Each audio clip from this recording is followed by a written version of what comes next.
Hey up everybody, welcome back to the Yorkshire Fab Shop. If you found me from one of my previous videos, then great stuff, thanks for sticking with us. If you haven't seen any of my previous videos, then definitely go check them out. So today we're on episode number 2 of our restoration series. Now, if you've seen the first one, the bench here, nice and easy, simple project, nothing too complicated. This one, we're going all the way. So we're talking drills, but not drill bits like these. We've got absolutely beautiful Elliott No2GS pillar drill, fresh in, just picked it up, and it's in absolute state. It's been abused for the best part of 50 years, and although it runs well, it's tired and it needs some love. So in this episode, we're going to go right through it from top to bottom. We're going to renew and refurb any parts that need it. There's a lot of work involved. It's quite a time-consuming process, but we're planning on making it at least as good as it was when it rolled out of the factory. It's going to be quite a long one, this one, so by all means get comfy, make yourself a brew. What we're going to do now is walk over to the drill and we'll introduce you to it. We'll have a quick look at some of its faults and take it from there. So stick with us and hope you enjoy. So here we have it. A couple of things to note to start with. I have run this obviously. Bearings in the top are noisy, dry, probably square now, so they definitely need replacing. This is the back gear arrangement. Should have a bit of an oil bath in here, but either the level gauge is completely dirtied up so you can't see it, or it's empty. I suspect it's empty. A couple of other things. There is some damage in the quill somewhere. Hopefully that can be repaired. But everything else it's all complete. So we've got all the knobs, we've got all the clamps everywhere.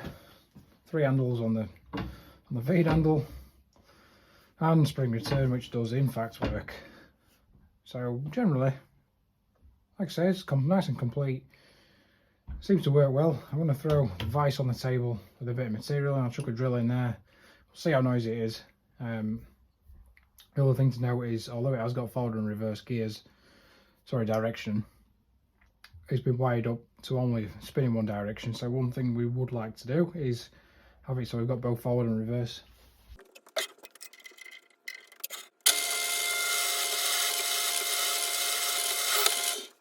So there, 9mm straight through, not a problem. Probably didn't come across very well in the video, but it is very noisy in here. We'll switch to low gear, you might be able to hear it a bit better.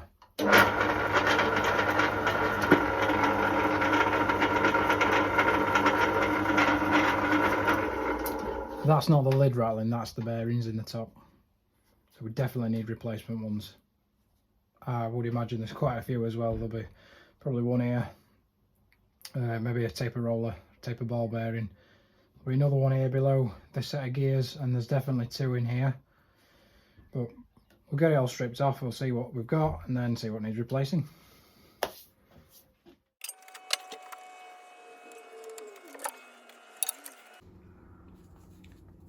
New belt needed there, clearly. Some better days.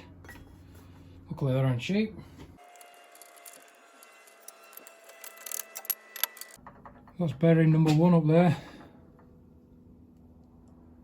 I bet if I repacked that I'd quieten down. But we'll look to replace it. No point doing half a job. We're going to get access into the gearbox. You can see oil level, there's nothing on there. I'll put good money on this being absolutely bone dry. Quite simple to take apart.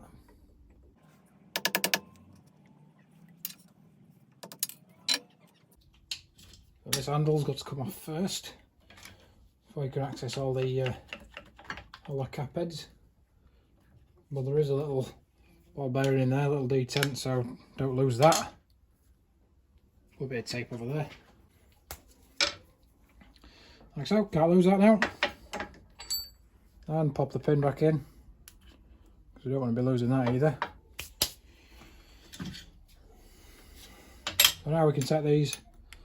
As said, this should be full of oil. Should be probably a litre or more of oil in here. Drain plugs there. But I'm not even going to waste my time taking that out because I can absolutely guarantee, judging by the state, this is empty. Especially with how noisy it is as well.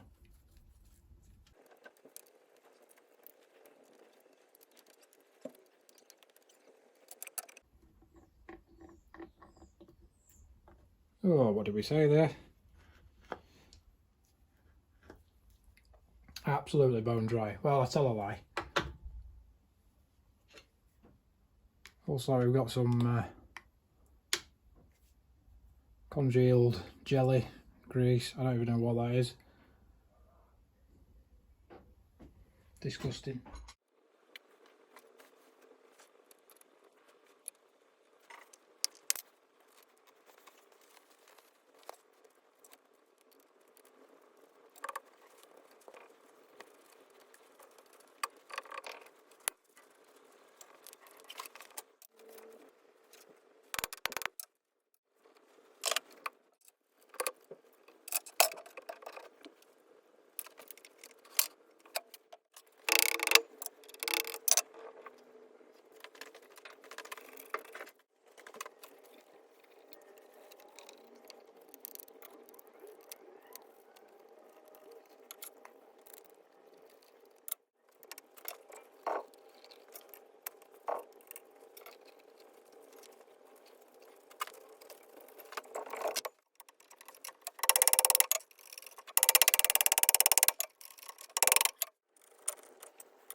So then, that's 95% of the components out of that drill head. There's only one thing left, and that's the oil seal that sits in the bottom to seal against the spindle when it's running. We just need to manufacture a tool, which we'll do shortly, so that we can take that assembly out and split it down. I'm not quite sure what's in there. There seems to be an oil seal and something else, so let's see when we get it apart. But generally speaking, everything's in pretty decent condition, really, considering this has been run without oil for a number of years, clearly by the state of it. The only things that have really suffered is the bearings. Some of them are just horrendous. I mean, that's not the worst one.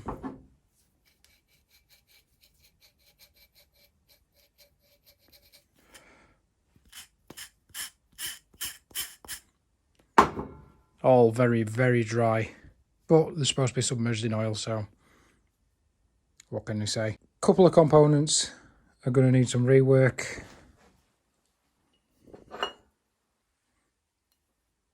This gear being one of the big ones, really, where the drive dogs on that part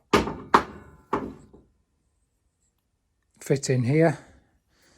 There's some wear. That's what happens when you try and change gear when it's spinning. It ends up damaging that edge. So what we'll probably do there is TIG weld that up. I've run a file over here and it's not particularly hard. So I'll probably I'm tempted to get some nickel wire. Might do it with a bit of stainless. Rebuild that and then square it off. But we'll see that. We'll see when we get around to it. It's obviously steel. It's not cast or anything, so there's going to be no issues welding that.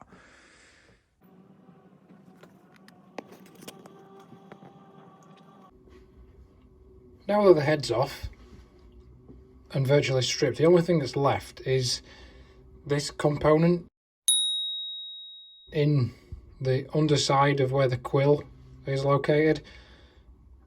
I'm not really sure what it is. There's an oil seal in there to keep the oil in the gearbox, but I'm not really sure how it's retained. It looks threaded, so I'm going to manufacture a tool now just to try and unscrew that.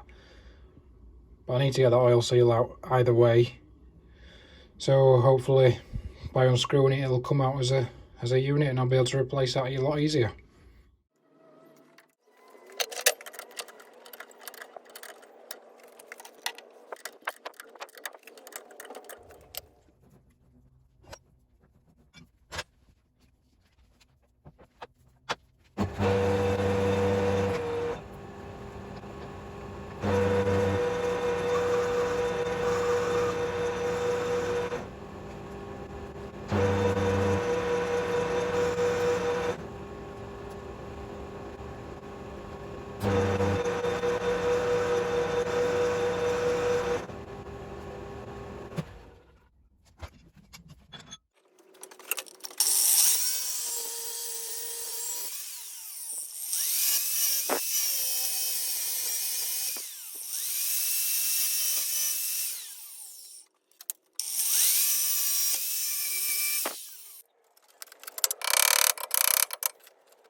Right, so after a bit of frigging about, I got this rig prepared and I think I finally got it loose. It weren't particularly tight, but trying to keep everything straight and in line was difficult.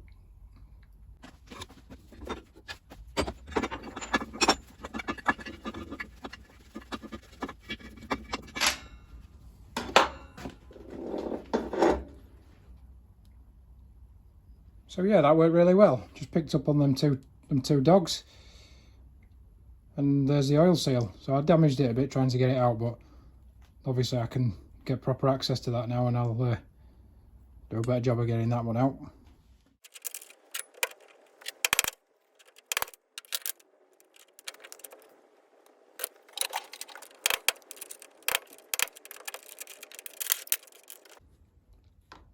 Quite interesting, two lip seals, two oil seals.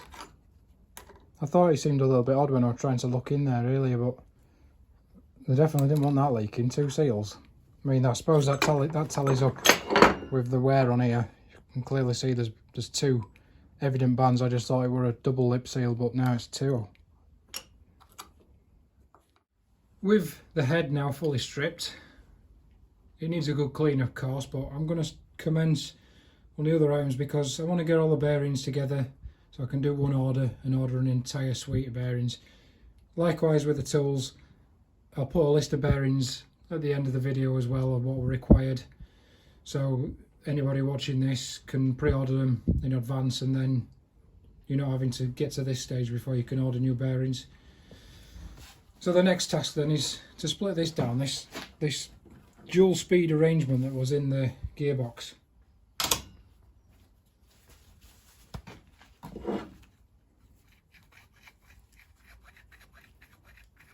If you can hear that, obviously that's the noise of knackered bearings. This key also wants a bit of a dress because that's obviously what got damaged when we were knocking this assembly out.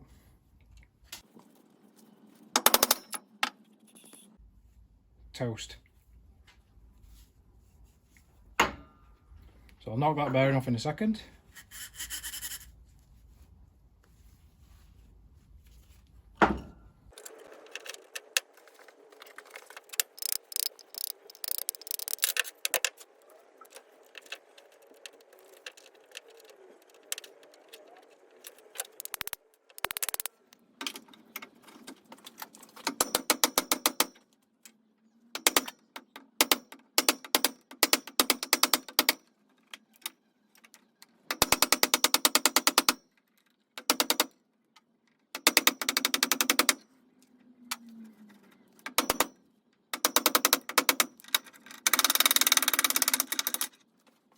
The last piece to disassemble is the Quill assembly. It's going to be the same process again, so there's likely going to be 2 bearings near one either end. We'll whip the chuck out because thankfully it's a Morse taper, so no difficulties getting the chuck off if it were a Jacobs or anything. Whip the chuck off, take this stop off with a height gauge on, and I'm hoping that if we undo these screws, or we might have to, there might be a circle lip in the top, whip that out, hopefully the whole lot will slide out.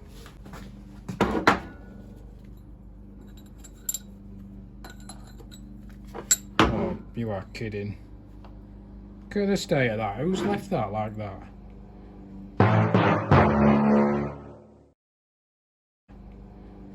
That's going to be a right bloody pain to get out of there.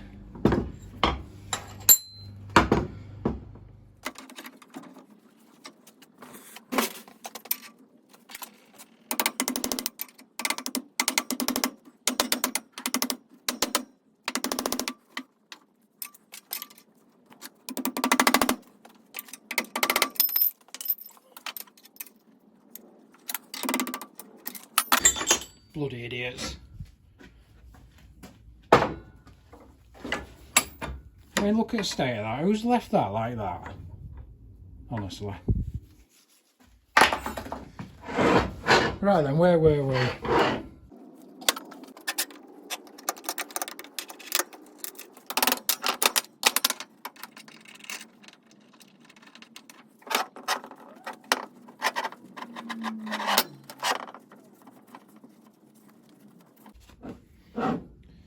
So yeah, as predicted, there's a little circlip there. So we take that out, hopefully the bit that spins will just slide straight out.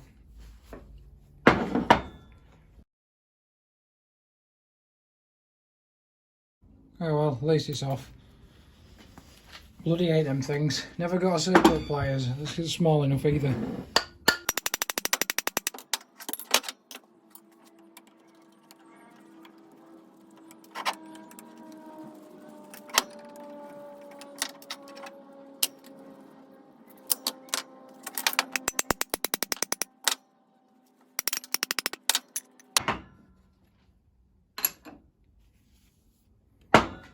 Oh, weren't expecting to see that.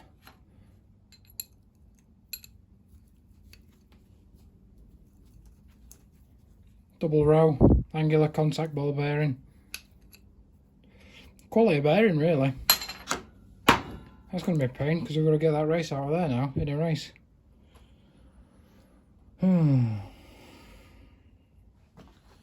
Start with the easy one first.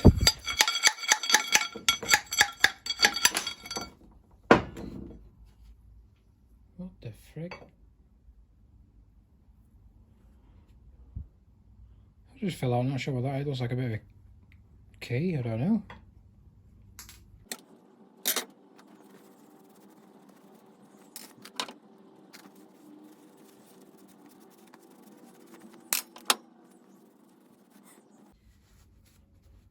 Oh, that's a relief. At least we've got some numbers to work with.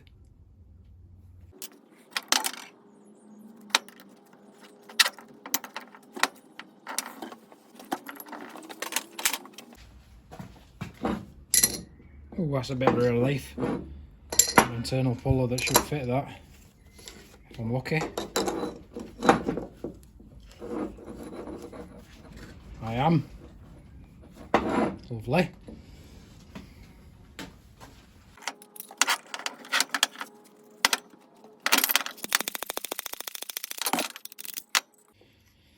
Oh, we're lucky.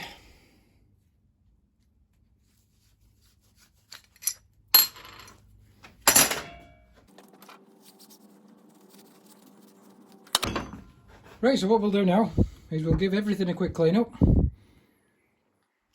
inspect everything, we'll order the bearings, and then we'll be able to start throwing it all back together, hopefully. So that I don't bore you all senseless, what I've gone and done is give everything on the bench a quick once over. I've given everything a quick refurb, quick clean, and a thorough inspection just to confirm that all those components are in serviceable condition, and happily I can report that everything I've I've looked at is ready to go back in. Apart from one item, which is this gear. We discussed it earlier.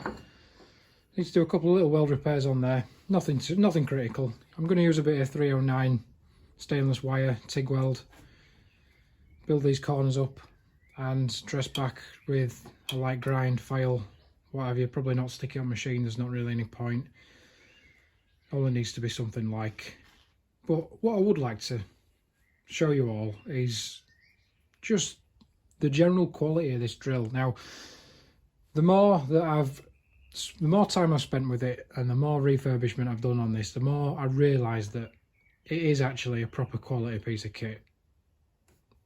It's things like this. Now, this is it's just the oil bath cover where the handle is to select the gears. Now, this is aluminium, probably die cast or something similar, but the thought that's gone into this alone is worth mentioning. Simple stuff like where the handle, where the lever goes. This has got a brass lining so that the aluminium doesn't wear away too quickly. Because on this component, which is the selector lever, there's an O-ring that sits in there. Now this was completely shot, but that sits in there, and that prevents that component from being worn away prematurely.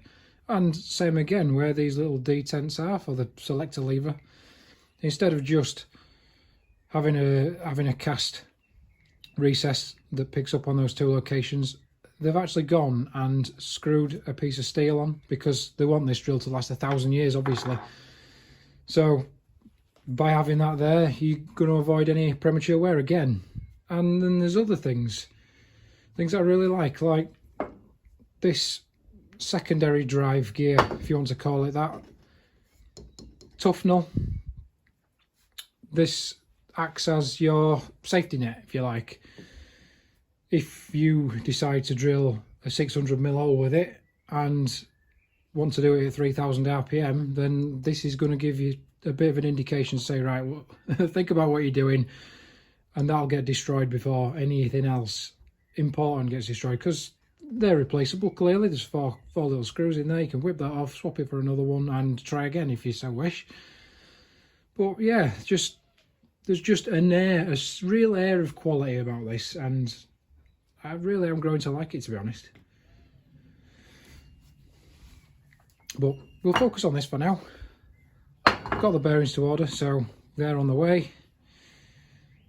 We'll finish this, and then hopefully by the time we relook at this, bearings will be able to be rebuilt.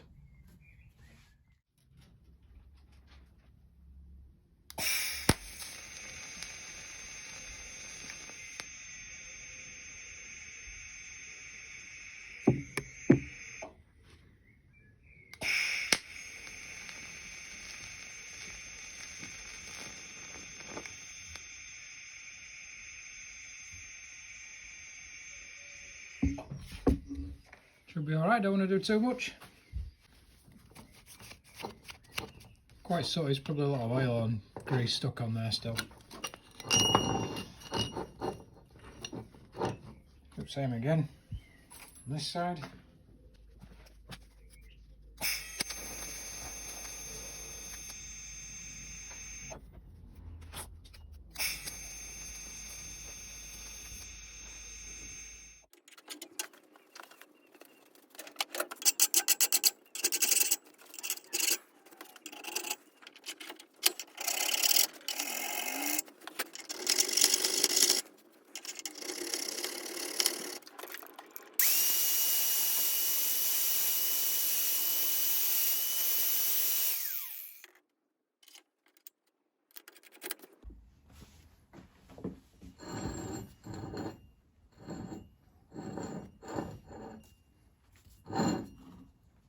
So that's it all welded up, finished now.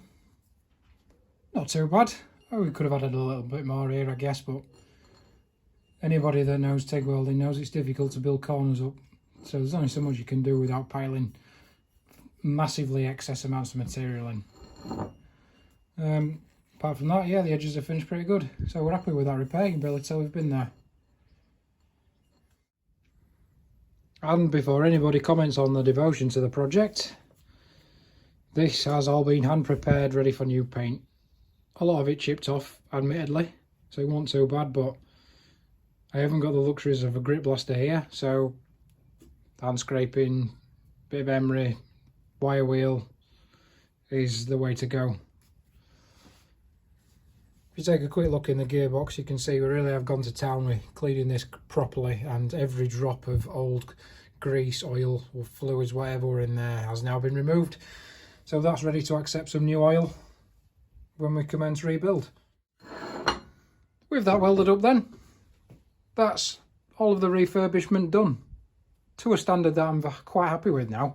Everything's clean, everything's ready to accept new bearings. The only thing that's left to do now is give a few items a nice coat of paint. So we've got items such as this cover plate, the switch, and of course the drill head itself.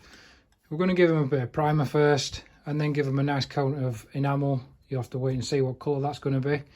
It's nothing exciting, don't worry, but let them dry. Bearings should then be here and it'll be time to throw it all back together. So let's get some paint on and let's start rebuild finally. I suppose we need a drum roll then. And gender reveal it is. Congratulations, you've had a boy. Yes, we've gone for a light pastel blue colour. Mainly because that's roughly the colour that my lathe should be. And it really does bring out the colour in his eyes. But no, it's covered really well. I'm really happy with the finish. All the turmoil caused and the grief by the paint has finally been worthwhile. It's a nice coat on there. It's nice, hard wearing, shiny. So really happy with the results of that. Next job then. I'm going to try and weld some of these little holes up. One or two of them are quite deep, but the rest are just nicked. So they won't take much welding. For this we've got pure nickel TIG rods. Obviously we'll TIG weld it. It'll be a slightly different colour, but it should do a nice job.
That's had a stone over it now, and I think you'll agree that that's 100 times better than it was. Clearly you're going to be able to see where we've been, and you're never going to get a weld that's the same as what was there, because with it being cast iron and welding with nickel, the two materials aren't going to be the same colour, but there's nothing raised. A couple of little undercuts if you like. The more to do with shrinkage. When the weld cools you get a little bit of shrinkage around the edge. There's not a lot you can do about that welding flat plate. You're always going to get it, so unless you welded the entirety of the plate up, you'll never get away from that. But as a repair, I think that's pretty good.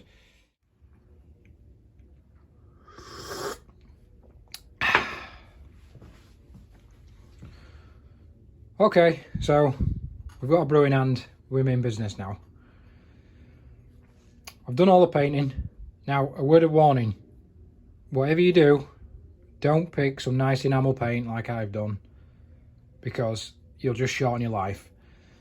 I found that with this stuff, you turn your back for 30 seconds and everything's run, and you leave it 10 minutes and it's all dried and you're knackered then. If you are going to do it yourself and paint, then just choose some nice metal paint. Don't go for any machine enamel, because as said, you'll just end up crying and your life will be 10 years shorter, and it really ain't worth the hassle. So take my word for it and save some time and hassle.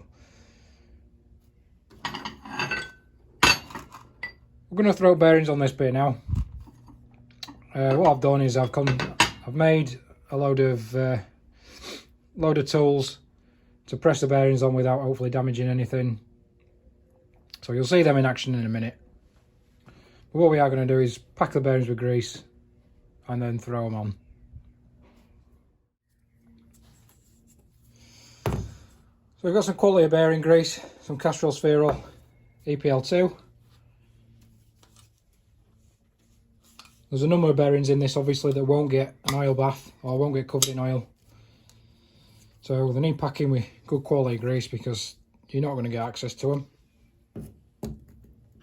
A word about these bearings, you can still get original ones actually. Some R&M bearings that come out of the drill, you can still get original bearings from certain suppliers.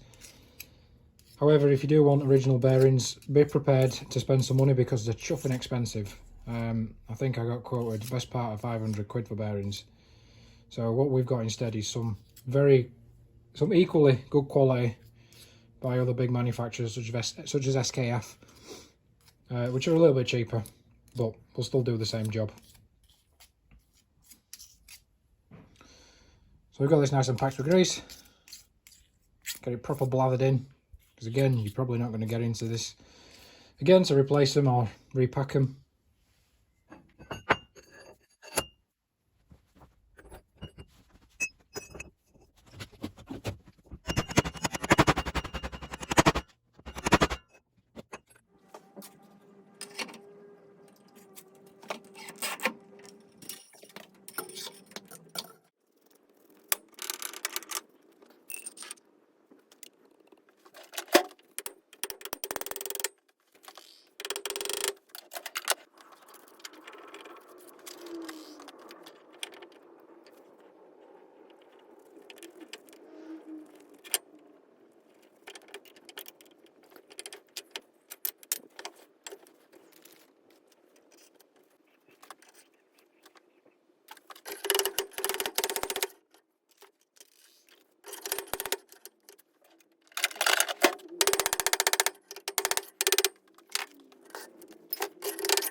Got a little tool again.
Inside then, we're as clean as we can practically be. I know my wife would beg to differ, but there's only so much cleaning you can do. So we've got This bearings fit in this location. We've also got the 2 seals to screw in, which I'll do now. And then we can fit this lower bearing and the remainder of the assembly. So let's get on that.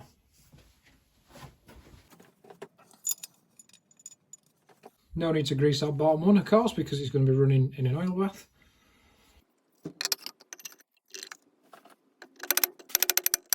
Tappy tap tap.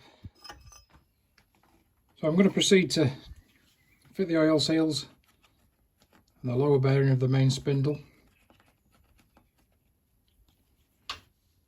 Just putting a good smear of non-setting sealer on there so that it doesn't leak. We'll fit it onto his tool. Like so. Obviously there's a lot of different types of sealant, so use whatever you prefer, but I know from experience Hylamar's pretty good in this sort of environment.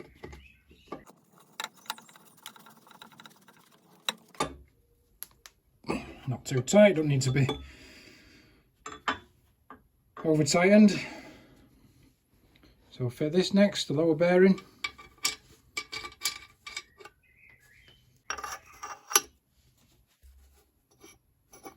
Ensuring we're tapping on the outer race like before, so we don't damage the bearings.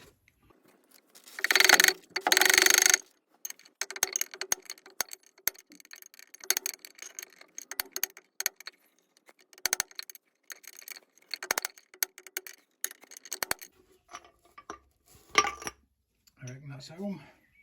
So now finally we can fit the gear.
These top ones I have packed with grease because I'm not sure how much oil they're going to get, especially on start out.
And there we have it, folks. Refurb done. Elliott Progress number 2GS drill, completely overhauled and as near as new as it is physically possible to get these days. I'm really happy with the result, dead chuffed. So with the work that we've done, we're hoping we're going to get another 50 years at least out of this, possibly more if it's looked after, if they keep the oil level topped up. So the oil, I've been running it for a while now. The oil level's not leaking out of anywhere. It's not hot, but it's got warm. So there's no leak paths anywhere. The seals in here are working well because we haven't got a puddle of oil beneath it. There's nothing coming from underneath here or out of this selector handle, which is a common fault with them. Those O-rings obviously let break down and let oil weep past. But a bit of oil leakage is not a big deal in my opinion, because it at least shows it's got some in there. So with all the bearings renewed now, it's lovely and quiet. It really works well. Both gears work. We'll fire it up quickly. Low speed. There's no crunching, grinding, horrible noises of the bearings coming from anywhere. Both directions, of course. And as said, both speeds. So yeah, we're dead happy with that. Hope you've really enjoyed watching this video. I'm going to quickly link the bearing sizes in now so that you can see. Take a screenshot by all means. But if you've enjoyed watching this as much as I've enjoyed refurbishing this drill, then as with the last one, definitely stick around because there's plenty more where that came from. So from the Yorkshire Fab Shop, thanks for watching. See you next time.